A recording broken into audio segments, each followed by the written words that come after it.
بسم اللہ الرحمن الرحیم ویلاگ نمبر 3 راست گفتاری، یہ ہیڈنگ ہے آج کا. پیج ہے 206.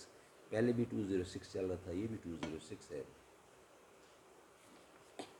اردو زبان میں سرور عالم صلی اللہ علیہ وسلم کی سیرت پر جامع ترین کتاب سیرت النبی صلی اللہ علیہ وآلہ وسلم. رائٹر ہیں اس کتاب کے علامہ شبلی نعمانی رحمۃ اللہ علیہ، علامہ سید سلیمان ندوی رحمۃ اللہ علیہ. جلد نمبر 2.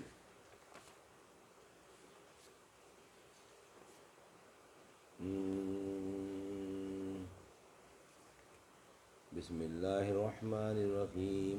الحمد للہ رب العالمین والصلاة والسلام علی رسولہ محمد وعلی آلہ واصحابہ اجمعین. راست گفتاری، یہ ہیڈنگ ہے آج کا، اور صفحہ نمبر ہے 206. چوما ہے قدسیوں سے تیرے آستانے کو، تھامی ہے آسمانے جھک کر تیری رکاب.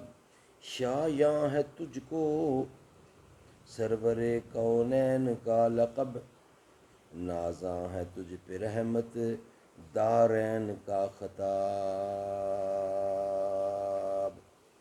چوما ہے قدسیوں نے تیرے آستان کو، تھامی ہے آسمان جھک کر تیری رکاب. شایاں ہے تجھ کو سرور کونین کا لقب، نازاں ہے تجھ پہ رحمت دارین کا خطاب. راست گفتاری، یہ ہیڈنگ ہے ناظرین آج کا. راست گفتاری پیغمبری یعنی پیغمبر کی ایک ضروری صفت ہے، پیغمبری صفت ہے، اور اس کا وجود ان کی ذات سے کبھی منفک نہیں ہو سکتا. اسی بنا پر آن حضرت صلی اللہ علیہ وآلہ وسلم کے اخلاق کے عنوان میں اس کے جزیات کی تفصیل کی ضرورت نہ تھی، لیکن اس موقع پر ہم صرف ان شہادتوں کو قلم بند کرنا چاہتے ہیں جو دشمنوں کے اعتراف سے ہاتھ آ سکتی ہیں.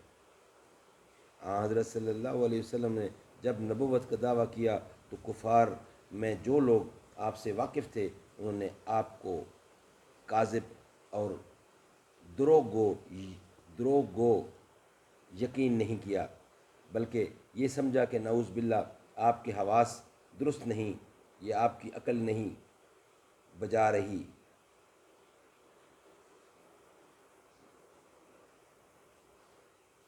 یا کہ ان میں اب شاعرانہ تخیل پرستی آ گئی ہے. اسی بنا پر انہوں نے آپ کو مجنون کہا، مسحور کہا، شاعر کہا، لیکن کاذب نہیں کہا. ایک روز قریش کے بڑے بڑے رؤساء جلسہ جمائے بیٹھے تھے اور آپ کا ذکر ہو رہا تھا. نضر بن حارث نے، جو قریش میں سب سے زیادہ جہاں دیدہ تھا، کہا اے قریش، تم پر جو مصیبت آئی ہے اب تک تم اس کی کوئی تدبیر نہ نکال سکے. محمد تمہارے سامنے بچہ ہے جو جوان ہے، بچے سے جوان ہوا ہے، وہ تم میں سب سے زیادہ پسندیدہ صادق القول اور امین تھا. اب جب اس کے بالوں میں سپیدی آپ کی اور تمہارے سامنے یہ باتیں پیش کیں تو کہتے ہو کہ وہ ساحر ہے، کہان ہے، شاعر ہے، مجنون ہے. خدا کی قسم میں نے ان کی باتیں سنی. محمد میں یہ کوئی بات نہیں، تم پر یہ کوئی مصیبت ہی نہیں آئی ہے. ابو جہل کہا کرتا تھا محمد میں تم کو جھوٹا نہیں کہتا، البتہ جو کچھ کہتے ہو ان کو صحیح نہیں سمجھتا. قرآن مجید کی یہ آیت اسی موقع پر نازل ہوئی.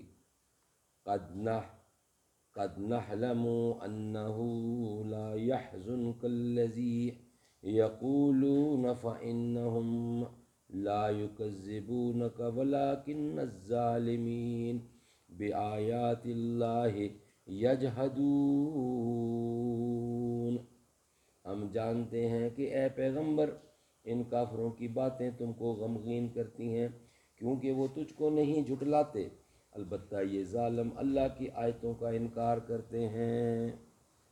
اللہ تعالیٰ سمجھ دے، بوجھ دے اور توفیق دے۔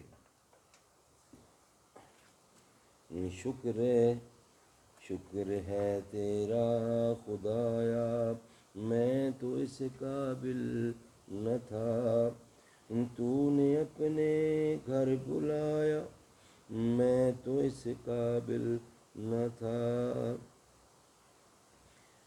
اپنا دیوانہ بنایا، گرد کعبہ کے پھرایا، میں تو اس قابل نہ تھا۔